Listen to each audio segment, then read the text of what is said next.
Assalamualaikum warahmatullahi wabarakatuh. Alhamdulillah, alhamdulillahi rabbil alamin. Wa bihi nasta'inu ala umuri dunya waddin. Wassalatu wassalamu ala ashrafil anbiya'i wal mursalin wa ala alihi wa sahbihi ajma'in. Allahumma inna nas'aluka ilman nafi'an wa rizqan tayyiban wa amalan mutaqabbala. Allahumma inna nas'aluka ridhaka wal jannah wa na'udzubika min sakhatika wan nar. Allahumma inna nas'aluka husnal khatimah wa na'udzubika min su'il khatimah. Allahumma inna nas'aluka fi'lal khairat wa tarkal munkarat. Ya Allah, jadikanlah kami orang yang soleh-solehah ya Allah. Titipkanlah kepada kami keturunan yang soleh-solehah ya Allah.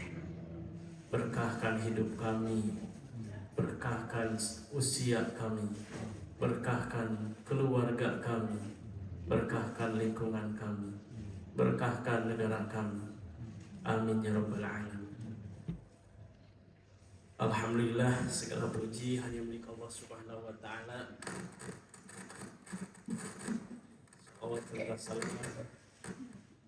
Selalu tercurahkan kepada baginda alam habibana wa nabiyana Muhammad sallallahu alaihi wasallam. Semoga Allah senantiasa melimpahkan kasih sayangnya kepada kita semuanya. Alhamdulillah, di subuh hari ini Allah berikan kemampuan kepada kita semuanya untuk bisa melaksanakan sholat subuh berjamaah. Semoga sholat kita khususnya yang dilaksanakan barusan diterima oleh Allah Subhanahu wa taala. Alhamdulillah, ayah bunda, bapak ibu rahimakumullah. Ada sedikit bayangan, tadi saya kesini itu jam 3 ya, melewati Pusdai. Mungkin ayah bapak ibu sudah tahu kondisi Pusdai sekelilingnya ya. Jadi kepikiran terus, Masya Allah gitu ya, dengan kondisi di sekitar masjid itu anak muda ya, dengan kondisi Masya Allah. Semoga Allah jaga keluarga kita ya, Masya Allah. Saya teringat jadi dalam Quran itu mengatakan wattaqu fitnatal la tusibannal ladzina minkum khassah wattaqu fitnatal la tusibannal ladzina zalamu minkum khassah. Wattaqu di sana itu harus berhati-hati kita dengan ujian, dengan musibah yang Allah timpakan bukan hanya kepada pelaku kezaliman, tapi semua orang yang tidak berperilaku zalim juga akan terbawa dengan musibah itu. Nah, ini izin temanya kita seputar dengan keluarga saja ya, karena ini ternyata tanggung jawab kita nih sebagai apalagi masjid, pengelola masjid. Al-haqqu bila nizam itu, kebenaran yang tidak terorganisir itu akan dikalahkan oleh kebatilan yang terorganisir ternyata. Nah, ini peran masjid di kita jangan sampai kalah. Ternyata ketika dominan kebaikan, maka kebatilan akan diam, akan kalah. Tapi ketika kebenaran diam, ya yang muncul kemaksiatan. Sekalipun di pinggir itu ya, ini Masya Allah, ini bagi kita, saya juga diamanahi di DT, Masjid DT, jadi keinget Masjid DT. Jangan-jangan kita di Masjid DT, Masya Allah, di masjidnya hidup, ya tahu kita kondisi tetangga gitu ya. Kita juga nih mungkin pengelola DKM harus munculkan nih program yang ya intinya untuk keumatan sih. Mau tahajud berjamaah kah? Kalau perlu setiap malam dibuatkan program tahajud berjamaah atau sepekan 2 kali gitu ya, untuk membuat hidup itu jam 3 saya lewat tadi di masjidnya sepi. Mungkin sebagian ada yang sholat ya, pasti sholat tahajud, tapi masya Allah ramainya dengan kondisi itu. Muda yang dengan insya Allah itu. Semoga Allah berikan hidayah kepada mereka, hidayah taufiknya. Ini tanggung jawab kita, karena itu di tetangga kita ya. Keluar sedikit, ini jadi evaluasi bagi kita. Semoga Allah jaga kita, keluarga kita ya, dari berbuat maksiat. Makanya dalam doa itu, Allahumma inna nas'aluka fi'lal khairat wa tarkal munkarat. Ya Allah, kami mohon kepadamu untuk kemampuan berbuat baik dan kemampuan menjauhi kemunkaran, kemaksiatan. Hadirin rahimakumullah, dalam surat At-Tahrim sering kita mendengar At-Tahrim ayat 6. A'udzubillahi minasyaitonirrajim. Bismillahirrahmanirrahim. Ya ayyuhalladzina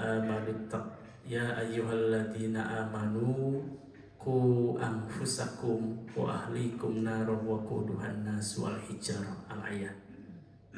Dalam ayat ini Allah mengingatkan terus kepada kita, wahai orang-orang yang beriman, qu anfusakum, jagalah anfusakum, diri kita dulu nih, wa ahlikum, dan keluarga kita, naro, dari siksa api neraka, wa quduhan nas wal hijarah, yang bahan bakar neraka itu ternyata manusia dan batu. Jadi kita bahan bakarnya. Nauzubillah, manusia maksudnya gitu ya, bukan kita. Manusia yang masuk neraka. Semoga Allah jadikan kita ahli surga ya. Allah jadikan kebersamaan kita ini jadi saksi, Allah kumpulkan kita di surganya Allah Subhanahu wa ta'ala. Ternyata tugas kita itu adalah ku anfusakum dulu nih. Jaga diri kita dulu nih. Makanya dalam proses berdakwah itu, terutama buat keluarga ya, tuntut diri berubah lebih baik, bantu orang lain berubah lebih baik. Jadi jangan sebaliknya, kepada orang lain kita menuntut baik, tapi diri sendiri tidak dituntut baik. Anak kita dituntut baik, tapi kita sendiri sebagai orang tua tidak berusaha memperbaiki diri. Itu ada yang salah dengan caranya. Jadi ketika menuntut orang lain berubah, kalau diri tidak berubah, itu berat. Tapi ketika menuntut diri berubah, tuntut diri ini berubah, dan membantu orang lain berubah, insya Allah Allah akan tolong.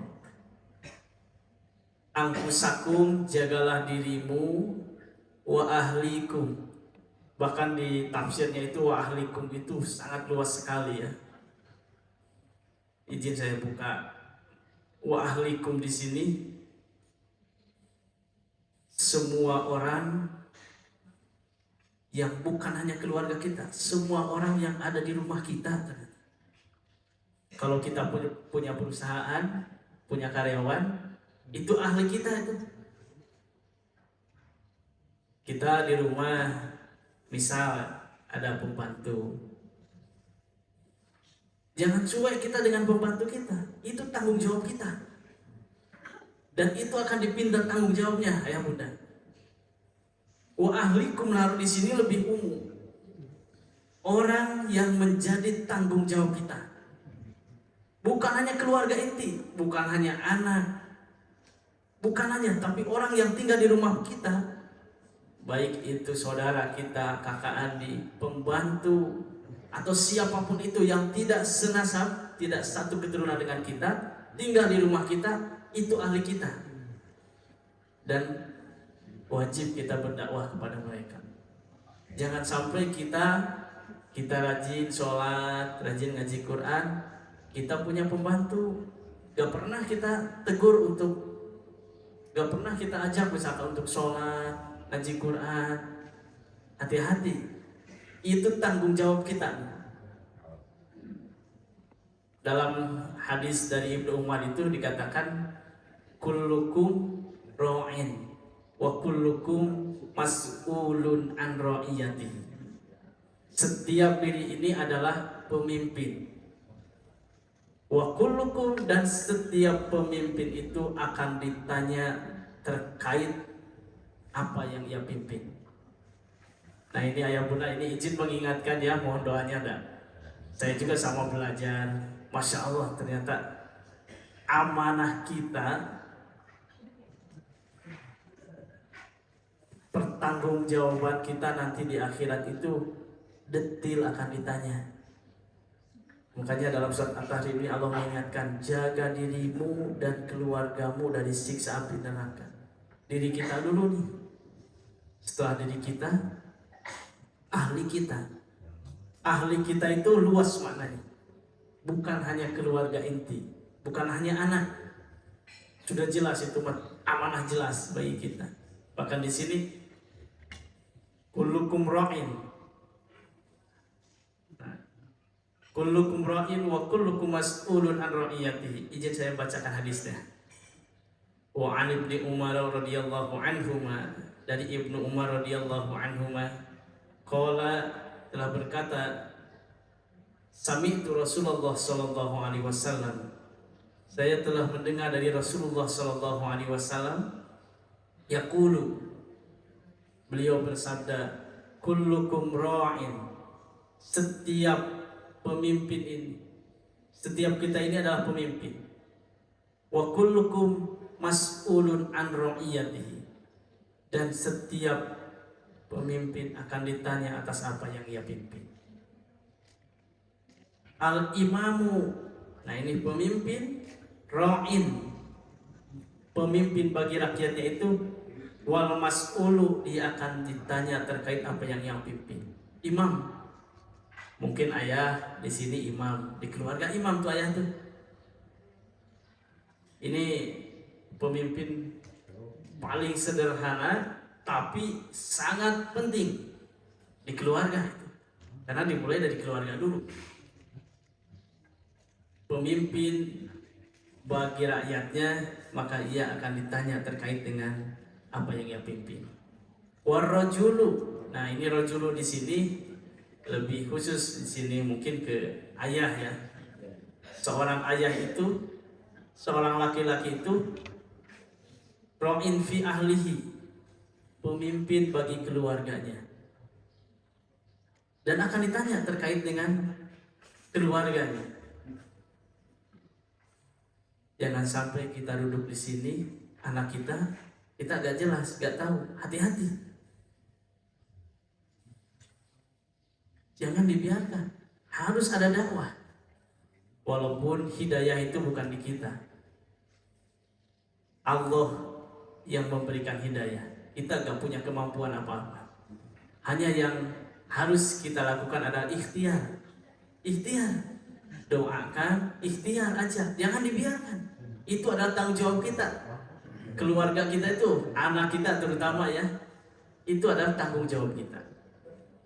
Bahkan di sini nih, bunda-bunda, ibu-ibu, wal mar'atu ra'iyatun fi baiti zawjiha wa mas'ulatun an ra'iyatiha. Mar'ah di sini bisa ibu, perempuan. Ibu itu jadi pemimpin di rumahnya. Wal khadimu ra'in fi mali sayyidihi, sampai ke pembantu itu adalah dia pemimpin. Maksud pemimpin itu diberi amanah dengan harta majikannya, dan itu semuanya akan ditanya. Fakullukum ra'in wa mas'ulun an ra'iyatihi. Ini catatan penting bagi kita. Setiap kita pemimpin dan setiap yang kita pimpin akan dipinta pertanggungjawabannya. Kalau orang non muslim, apalagi dalam satu waqiah kan, mereka itu malah bertanya, Pak, sebelum awal abang tuh Turoba wa izoman a'inna lamabusun gitu ya. Apa ada yang tahu ini ya? Awalnya tuh Qul innal awwalin wal akhirin lamajmu'un ila miqati yaumin ma'lum. Mereka bertanya, "A'idza mitna wa kunna turoban wa izoman a'inna lamabusun?" Mereka berkata gitu. Dia bertanya, apakah nanti kalau kami sudah mati, wa kunna turoban, kami sudah jadi tanah, kami sudah jadi tulang belulang, apakah kami akan dibangkitkan kembali? Dia bertanya seperti itu. Langsung Allah menjawab, Qul innal awwalin wal akhirin lamajmu'un. Orang-orang terdahulu dan terakhir sampai umat terakhir, mereka nanti lamajmu'un, akan dikumpulkan, dibangkitkan kembali ila miqati yaumin ma'lum, pada waktu yang maklum, yang sudah pasti. Nah, ini hadirin rahimakumullah, kembali lagi kepada tema hadis kita nih terkait dengan tanggung jawab sebagai seorang pemimpin. Ayah bunda rahimakumullah, kita ini adalah pemimpin. Yang pertama, pemimpin bagi diri kita. Yang paling bertanggung jawab terhadap diri kita, ya pasti diri kita. Pertanyaannya, apa yang harus kita lakukan nih sebagai seorang pemimpin? Pemimpin bagi diri, pemimpin bagi keluarga, pemimpin di lingkungan, atau pemimpin di perusahaan nih. Kasih. Di sini ayah bunda ada yang profesinya berbagai profesi kan ya. Ada yang punya perusahaan, pasti punya karyawan. Atau pensiunan di kantor pasti punya karyawan. Itu adalah tanggung jawab kita. Apa nih yang harus kita lakukan? Apalagi kalau melihat realita di sekarang ya, tetangga kita kan dekat, dari sini juga dekat ya, dari Geger Kalong dekat, itu dekat masjid lagi, masya Allah. Dan itu mungkin ayah muda sudah gak asing, udah tahu mungkin ya kondisi di sana. Jam 3 subuh itu ya sudah bangun lah gitu ya, masya Allah. Dengan kondisi mayoritas anak muda. Semoga Allah jaga putra-putri kita ya. Ternyata lingkungan itu sangat menentukan. Nah, bagi kita nih, bagaimana upaya kita nih sebagai rasa tanggung jawab kita terhadap amanah yang Allah berikan. Pemimpin itu adalah amanah. Kita pemimpin bagi diri, berarti amanah kita ini pemimpin bagi diri kita. Kita punya keluarga, berarti keluarga itu adalah amanah bagi kita. Punya anak, punya di rumah ada kakak, adik, itu adalah amanah bagi kita. Kita punya jabatan, ada karyawan, itu adalah amanah bagi kita. Kita punya perusahaan, punya karyawan itu adalah amanah bagi kita. Dan ingat, semuanya akan dipinta pertanggungjawaban nanti di akhirat. Apa yang kau lakukan kepada karyawanmu? Pernahkah engkau mengajak dia sholat? Pernahkah engkau mengajak dia kebaikan? Itu akan ditanya. Apalagi ke anak, sudah jelas ya ke anak. Hadirin rahimakumullah. Nah, salah satunya kita tadaburi dalam surat Luqman ya. Dalam surat Luqman ini banyak sekali pelajaran yang diberikan hikmah Jadi Luqman ini menurut sebagian nabi, menurut sebagian beliau bukan nabi, tapi Allah berikan hikmah Luqman ini. Dan beliau ini spesial sehingga dalam Quran itu disebut gitu ya, disebut, dan banyak hikmah yang bisa kita ambil. Ayah bunda rahimakumullah, salah satu bentuk rasa tanggung jawab kita kepada diri, kepada keluarga, kepada lingkungan adalah dengan pendidikan ternyata. Dan yang bisa merubah peradaban itu adalah pendidikan.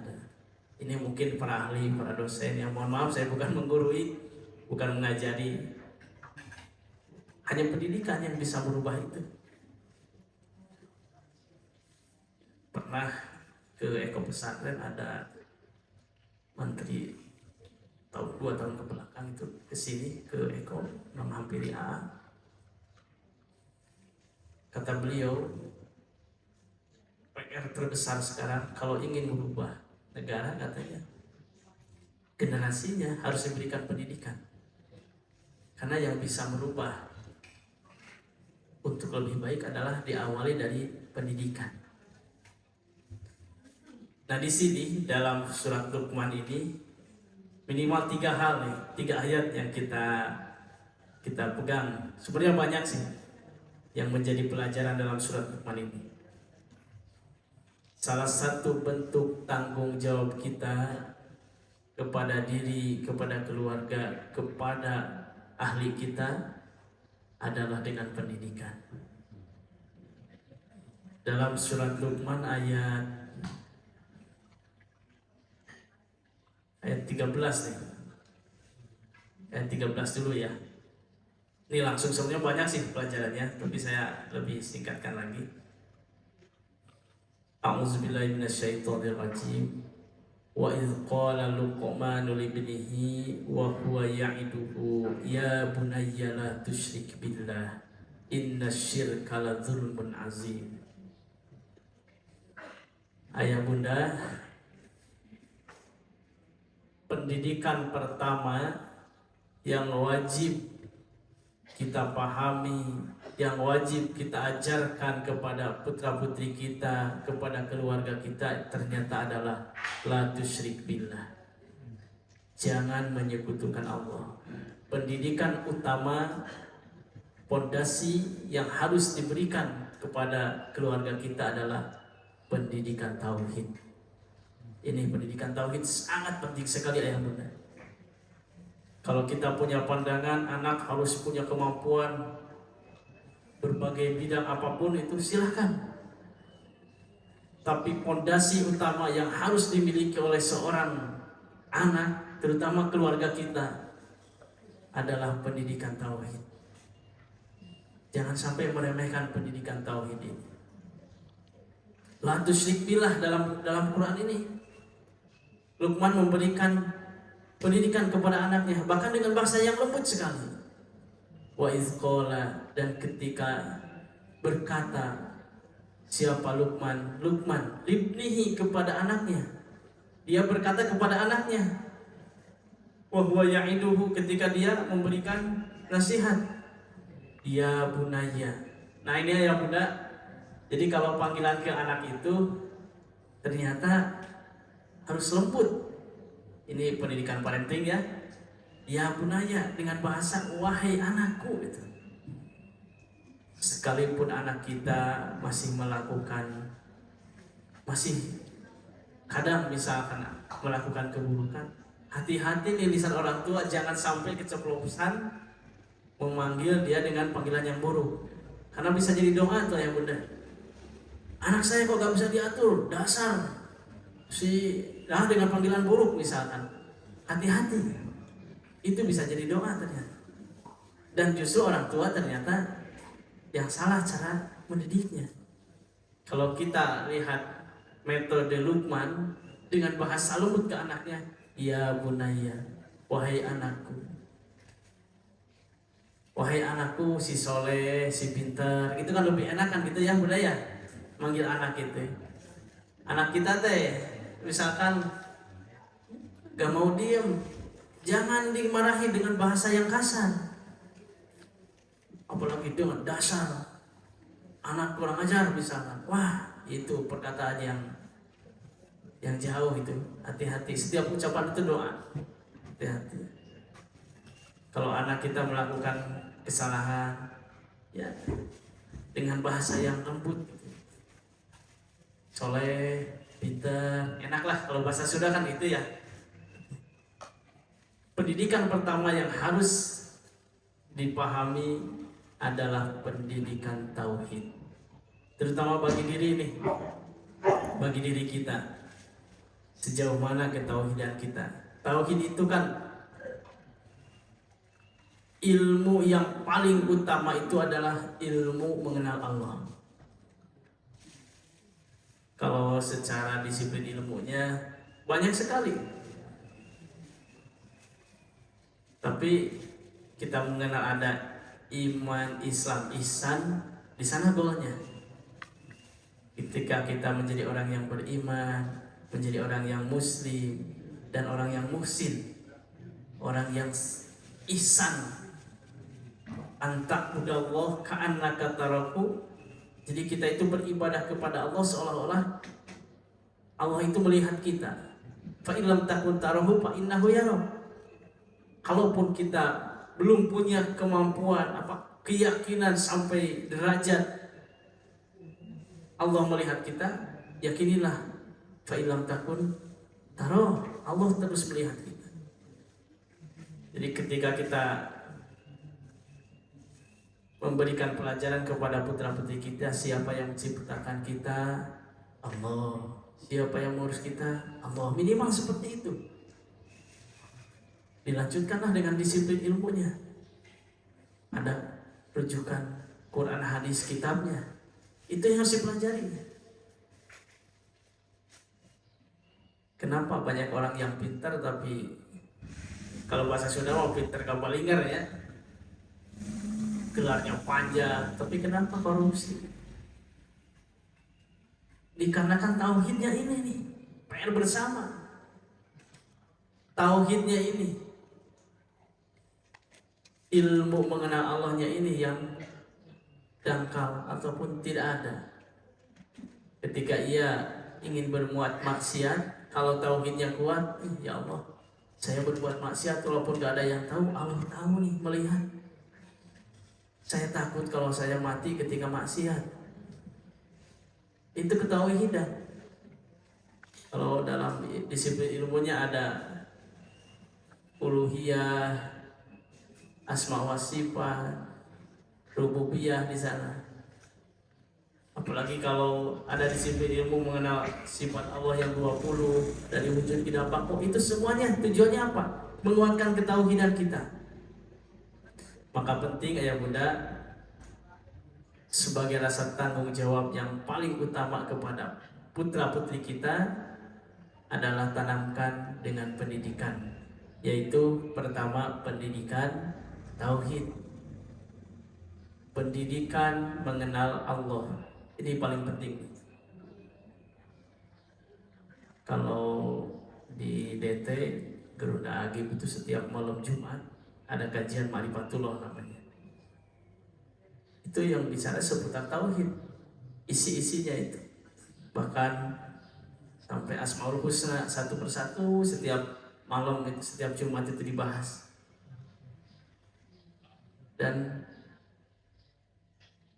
ketika kita mentadaburi terutama dalam Asmaul Husna itu ya, Masya Allah itu ya, menjadikan hati kita, ketauhidan kita itu kuat.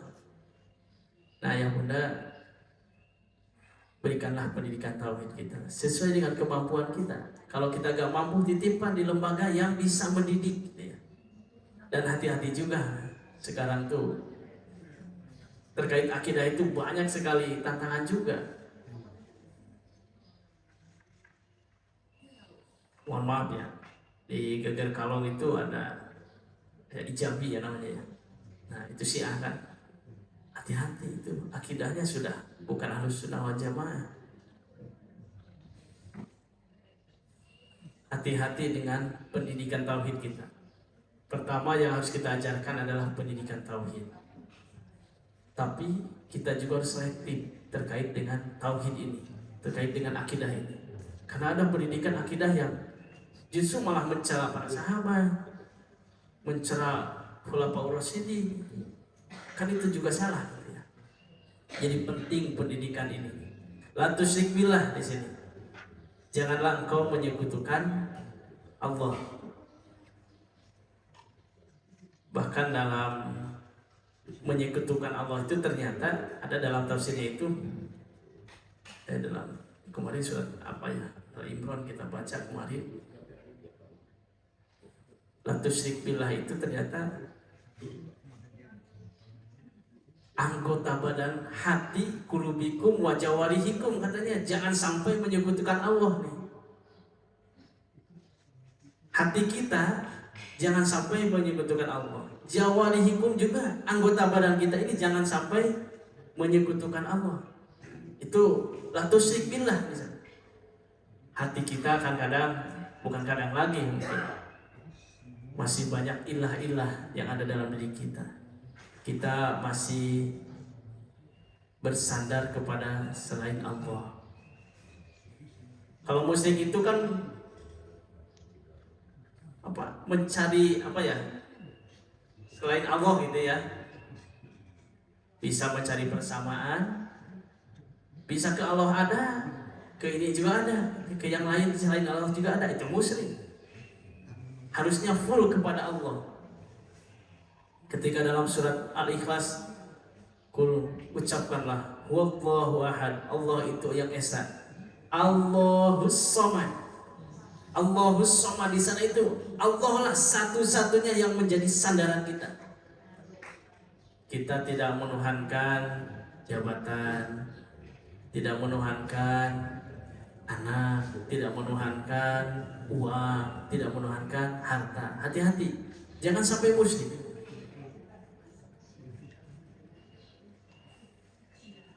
Jadi yang harus kita jaga, terutama diri kita nih, ilmu tauhid kita nih. Sampai mana ilmu tauhid kita? Karena dengan ketauhidan ini akan membuat tenang hidup kita nih. Akan membuat tenang. Kalau kita meyakini siapa yang mengurus kita, Allah. Siapa yang memberikan rezeki kepada kita, Allah. Siapa yang bisa menolong kita, Allah. Itu hati kita seperti itu, akan tenang. Kepada anak kita juga sama, generasi kita juga harus ditanamkan pendidikan tauhid ini. Karena penting ini, pendidikan tauhid ini bahkan disebut dengan pondasi pendidikan yang wajib kita tanamkan kepada keluarga kita. Ayah bunda pasti di sini ada yang punya putra, ada yang tidak. Tapi yakin semuanya di sini adalah pemimpin. Pasti di rumah itu ada ayah, ibu, keluarga ada gitu. Itu adalah amanah kita. Maka yang terpenting adalah berikan pendidikan tauhid dulu. La tusyrik billah, janganlah engkau menyekutukan Allah. Inna syirka la zulmun adim. Sesungguhnya syirik itu adalah kezaliman yang besar.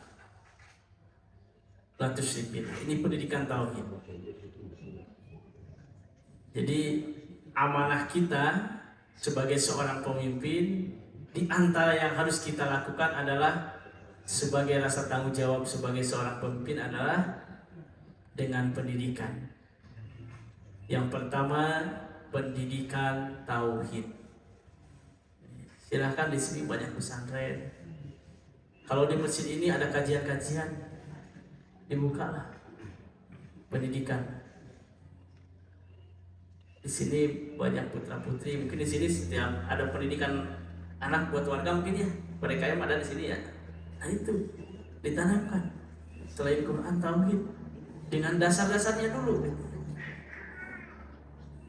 Kalau kita baca kitab para ulama yang sederhana,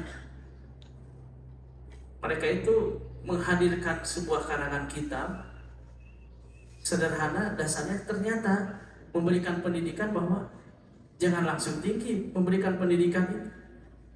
Kalau kita ada bajatul wasail, ada sistem metode tanya jawab dalam kitab itu, ternyata masya Allah tujuannya di sana tidak langsung memberikan pendidikan yang tinggi, tapi dengan dasar-dasar gitu.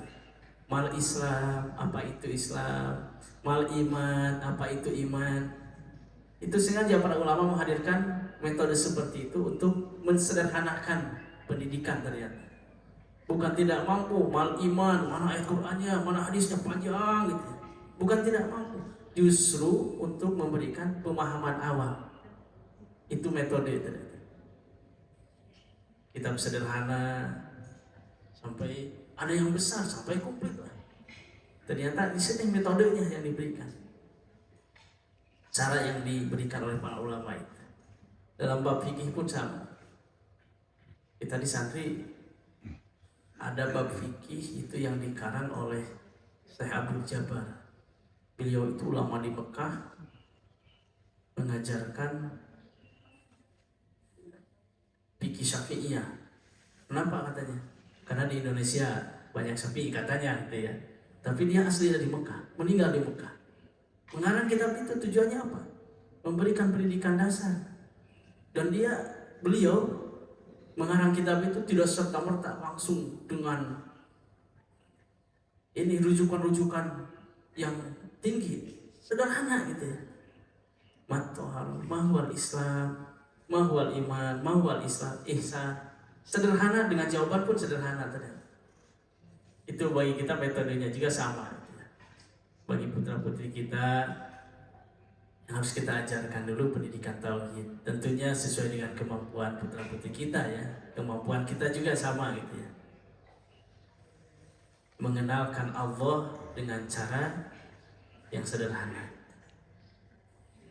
Yang kedua, pendidikan yang paling utama juga di sini, ya bunayya aqimis shalah. Ini ayat 17 ya. Di ayat 17 ini, ya bunayya wahai anakku aqimis shalah, dirikanlah salat, wa'mur bil ma'ruf wanha 'anil munkar. Laksanakanlah amar ma'ruf, mengajak kepada kebaikan dan cegahlah kemungkaran.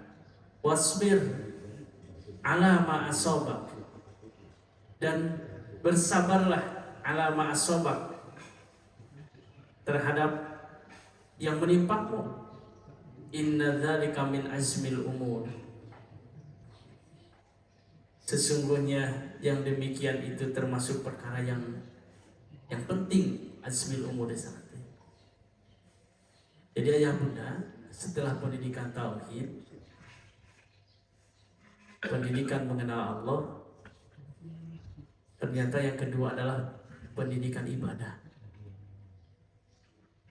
Bahkan di sini lebih khusus aqimis shalah.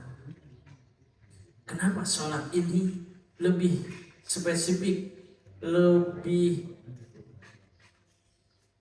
dikhususkan ke sholat gitu ya, ibadah itu di sini? Karena sholat ini seseorang bisa jauh dari maksiat. Ini hasil dari sholat. Seseorang terjaga dari perilaku maksiat karena sholat. Jadi sholat ini menjadi penting nih. Sholat ini adalah segalanya.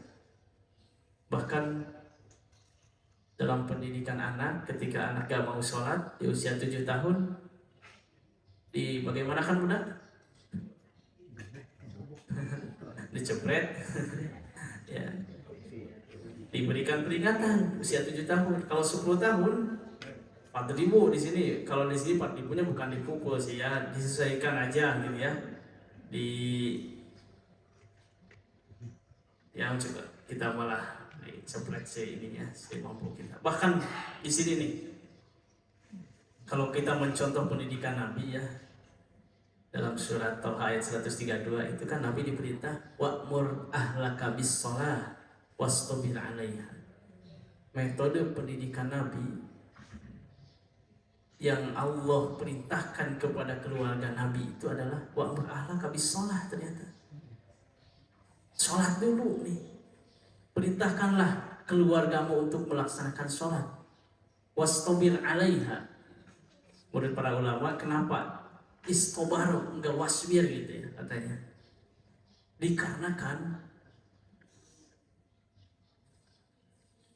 tantangan melaksanakan sholat itu besar sekali. Dari dorongan diri, dari dalam, dari luar itu besar sekali. Makanya disebut wastabir, bersabarlah gitu ya. Kalau di sini kan wasbir, bersabarlah. Tapi di sini dalam surat Al-Hajj itu wastabir, bersabar dengan kesabaran yang penuh kesungguhan gitu. Karena sholat ini menjadi jaminan utama. Jadi pendidikan setelah tauhid yang harus kita lakukan adalah pendidikan ibadah. Kenalkan anak tahu cara sholat. Jangan sampai kita dipusingkan kemana anak saya nanti, dites aja mencari apa nih kompetensi anak saya, sementara anaknya gak dikenalkan ke sholat. Ini paling bahaya. Kita gak lama hidup di dunia ini, dan anak cucu kita itu menjadi generasi kita. Bisa jadi itu bumerang buat kita kalau kita gak kenalkan ibadah kepada anak putra putri kita. Mungkin kita di sini, alhamdulillah Allah berikan pertolongan. Jangan sampai kita cuek kepada putra putri kita, keluarga kita, atau yang ada di rumah. Tidak pernah mengajak, tidak pernah menegur ketika dia sholatnya telat, ketika sholatnya jarang. Kita hari-hari saja hati-hati. Ditanya oleh Allah nanti, kenapa anakmu gak pernah kau ajak? Kenapa pembantumu gak pernah kau ajak untuk sholat? Jadi bumerang nantinya. Masya Allah. Ini pendidikan ibadah sangat penting. Bahkan di sini wa'mur ahlaka bis-sholah. Ini kalau melihat cara pendidikan Nabi terhadap keluarganya, ternyata perintahkanlah keluargamu dulu untuk melaksanakan sholat. Dengan mengajak sholat ini, ya semuanya Allah akan tolong. Barang siapa yang ingin memperbaiki hidupnya, perbaiki sholatnya. Tanda seseorang ingin memperbaiki hidupnya itu dia akan memperbaiki sholatnya. Karena sholat inilah menjadi pembuka gerbang utama. Mohon maaf ya kalau dilihat ya kehidupan orang Arab kan. Jadi kan kalau kita ke Arab, kalau kita ke Mekah itu tergantung dengan cara berpikir kita. Mau apa yang kita lihat di Arab Saudi. Kalau kita ke Arab Saudi umroh misalkan, saya ingin melihat apa nih keburukan yang ada di sana, Allah akan lihatkan sesuai dengan apa yang kita cari. Tapi kalau ingin melihat, Masya Allah apa yang terjadi di sana, orang itu kerjanya gak seperti kita banting tulang, tapi rizkinya kan. Karena apa? Setiap waktu sholatnya itu mementingkan sholat. Jadi mohon maaf deh kalau yang muda kita, semoga Allah undang terus kita ke Baitullah ya, undang umroh haji di sana. Allah undang kita semuanya. Kesana itu tergantung dengan cara berpikir kita, apa yang kita cari katanya kesana tuh. Ini ngobrol pekan kemarin dengan orang yang umroh. Dia ingin melihat apa yang dilakukan TKW Indonesia di sana. Allah perlihatkan itu keburukannya, karena itu yang dia cari. Beda lagi dengan apa nih yang ada di sana yang bisa menjadikan iman kita kuat. Allah akan berikan, diberikan itu keajaibannya, diberikan kenyataannya gitu ya, di sana. Jadi berangkat dari sini hati-hati gitu ya. Kalau ingin mencari kesalahan di sana pasti Allah perlihatkan, dan itu membuat hati kita, iman kita lemah. Itu dampaknya itu ya. Ke iman kita, hati-hati gitu ya. Kamu Masya Allah. Nah ini terkait dengan sholat ayah bunda. Kenalkan putra putri kita dengan sholat. Harus tahu cara sujud, cara ruku. Itu seperti sederhana, tapi itu mendidik generasi kita. Mau diapakan generasi kita kalau gak kenal sholat? Lingkungan, hati-hati, itu lingkungan itu mempengaruhi. Maka dari itu pendidikan yang kedua yang wajib kita tanamkan kepada diri kita, terutama diri kita dulu ya. Coba koreksi sholat kita gitu ya. Sholat kita gimana nih? Bacaannya apakah gerasa gerusuk gitu ya? Baca Fatihahnya juga gak benar, panjang pendek tasdidnya dilewat, bacaan tahiyatnya dilewat. Diperiksa dulu nih sholat kita. Kan sholat itu beda antara melaksanakan dengan menikmati, beda itu. Kalau hanya sebatas melaksanakan, dia menggugurkan kewajiban sholatnya. Tapi kalau menikmati beda, dia menikmati sholat gitu ya. Dulu pernah dibahas di sini juga, seperti ketika akan sholat ingin hidup, sholatnya hidup kan, hadirkan hati, pahami makna yang dibaca, agungkan yang dibaca, dalam hati mengenalkan, mengharap kepada Allah saja, khauf dan roja. Itu, ini evaluasi sholat kita ya. Bagaimana sholat kita, apakah tepat waktu berjamaah di masjid? Ayah bunda, salah satu pahala yang pahalanya sama dengan pahala haji itu diantaranya adalah pertama, sholat tepat waktu berjamaah di masjid, khusus laki-laki. Kalau perempuan sekiranya tidak menimbulkan fitnah, gak apa-apa di masjid, silahkan, karena itu membuat khusyuk juga di masjidnya. Yang kedua, amalan yang pahalanya sama dengan nilai haji itu adalah taklim tempatnya di masjid. Ya seperti begini, kajian tempatnya di masjid, itu pahalanya nilainya sama dengan nilai haji. Itu diantara keutamaan. Jadi yang kedua yang harus kita lakukan, pendidikan adalah pendidikan ibadah, terutama sholat ya, bagi diri kita, bagi keluarga, bagi lingkungan kita. Bagi karyawan juga sama, yang punya karyawan ya, ajak karyawan sholat. Selama kita diberikan amanah pimpinan, berikan kebijakan 15 waktu sebelum adzan harus standby, persiapan sholat. Begitu. Karena itu tanggung jawab kita. Jangan hare-hare, jangan sampai masuk surga sendirian, gak bisa. Ibaratnya gini ayah bunda.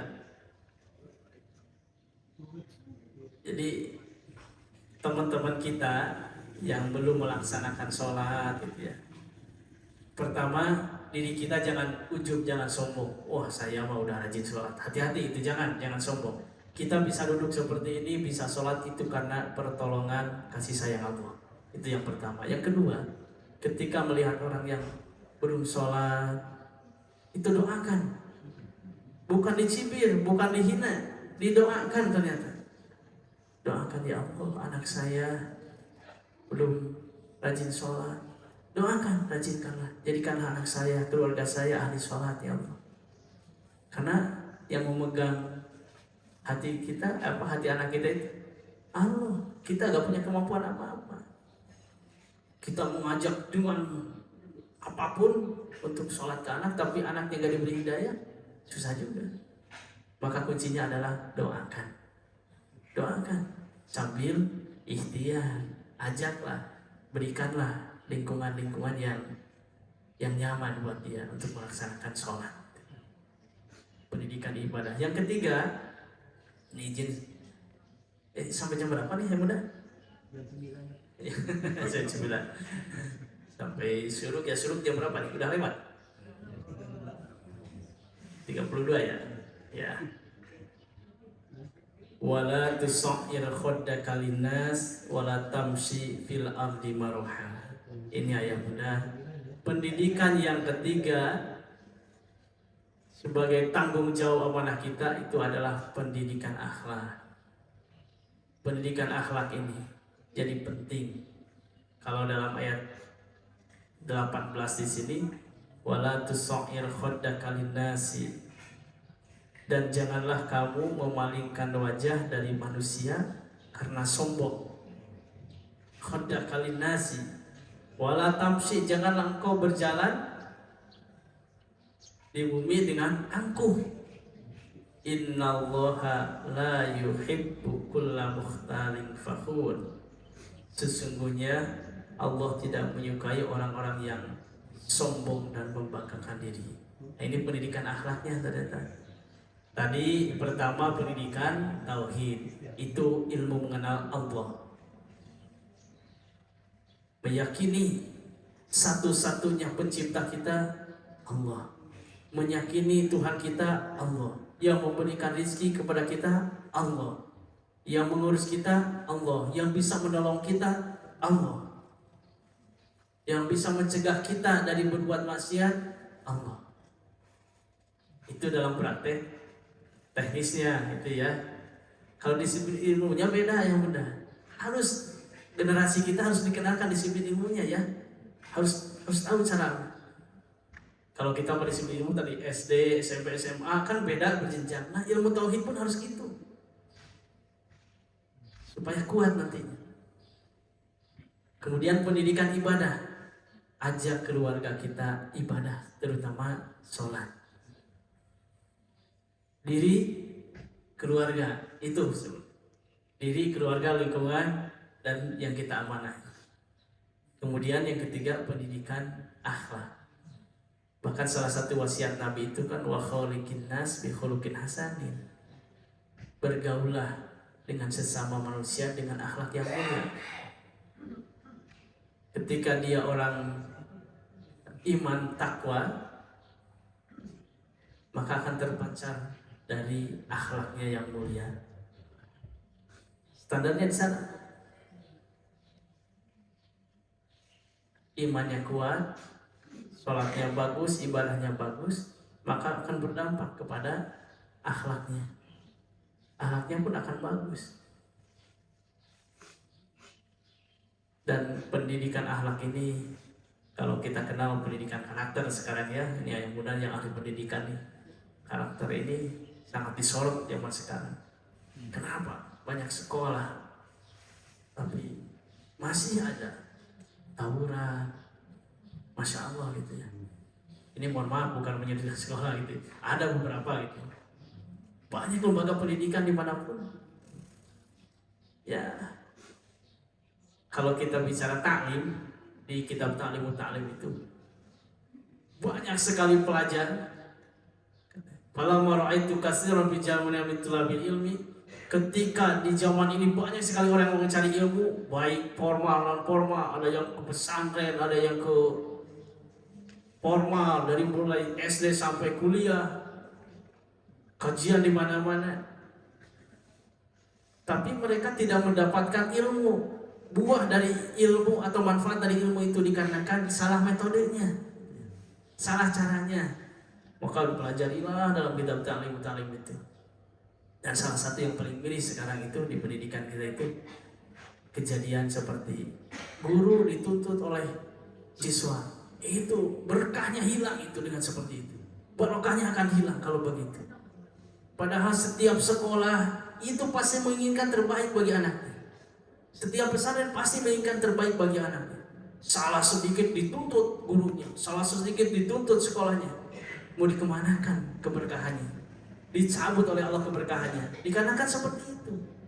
Karena sekarang mau gak boleh membentak, gak boleh. Ini orang tua kuncinya sekarang. Kalau pemerintah bagus seperti itu. Ini respon orang tua. Ketika anak kita ya dia salah ditegur, wajarlah gitu ya. Jangan sampai anak kita misalkan ditegur dengan keras oleh gurunya, dibentak. Saya gak terima anak saya dibentak. Hati-hati. Itu pendidikan buat anak kita. Walaupun ada cara-caranya juga gitu ya. Ada cara-caranya. Hanya kalau kejadian kepada pudik kita misalkan dulu mah kan diboleh doku kapur ge, justru itu nampaknya gitu ya. Zaman sekarang masya Allah gitu. Salah satu dicabut keberkahannya gitu ya. siswa santri menuntut kepada gurunya, dikarenakan gurunya membentak, melarangnya, hanya hal seperti itu. Di luar kode etik larangan gitu ya. Beda lagi kalau sudah jadi pelanggaran gitu ya, pelanggaran. Jadi dicabut keberkahannya ketika perilaku respon orang tua sudah lebih mengistimewakan anak-anak saya. Misalkan dibentak, wah jadi masalah besar. Nah itu keberkahannya dicabut. Padahal sekolah itu mendidik kepribadian gitu ya. Insya Allah gitu. Semua lembaga, yang penting husnudon ya bunda, semua lembaga pesantren sekolah itu menginginkan terbaik. Gurunya pun sama, menginginkan terbaik, ingin anaknya soleh, ingin siswanya soleh, solehah semuanya. Husnudon saja. Dan kita doakan sama-sama gitu ya. Nah, ini pendidikan akhlak sangat penting. Kalau di sekolah perlunya ada kerjasama orang tua, santri, guru gitu ya. Jadi kalau kita menyekolahkan anak, jangan sampai hanya kita mengantar saja, sudah aja. Itu lepas tanggung jawab itu. Harusnya kita kejar. Anak saya bagaimana akhlaknya, anak saya bagaimana sholatnya, anak saya bagaimana tauhidnya, pendidikan akhlaknya. Ditanyakan ke gurunya. Jadi jangan sampai sekolah kita udah aja lah saya mah sekolahkan dia, yang penting bayar. Bagus itu juga, tapi harus ditingkatkan lagi. Harus ada kontrol dari kita. Bunda semuanya mohon maaf, ini bukan menggurui.